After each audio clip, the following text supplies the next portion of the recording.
What does fog or mist, a sponge or butter have in common? Well, it's difficult to tell that, right? Well, it turns out all of these substances, they are colloids.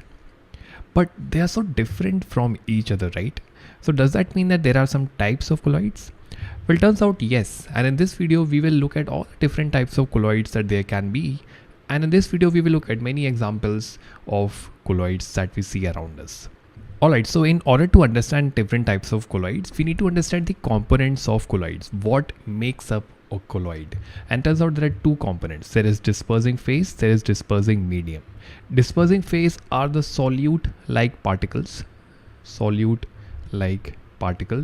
that are dispersed in the dispersing medium. And dispersing medium is a component in which the dispersing phase is suspended. This is the component in which the dispersing phase is suspended. Now colloids, they are classified according to the state, solid, liquid and gas, of both the dispersing phase and dispersing medium. So let's have a look at different types of colloids now. To begin with, let's say our dispersing phase is liquid. So we have the solute-like particles that are dispersed in the medium are liquid, and let's say the dispersing medium itself is a gas. This is the case when we see fog or mist or even clouds, and this type of colloid is called an aerosol. This type of colloid is called an aerosol. Examples are fog, you have mist, you have clouds. Now let's take the dispersing phase as solid, so the solute-like particles are solid, and dispersing medium is gas. In this case, what you get is smoke. You get smoke or exhaust fumes coming out from trains or cars, and this type of colloid is also called an aerosol. So you have examples like smoke or exhaust, automobile exhaust, the exhaust fumes. Now let's take the dispersed phase as gas. So you have gas-like solute particles, and dispersing medium is liquid. In this case, what you get is something like a shaving cream. And this type of colloid is called foam. This is foam.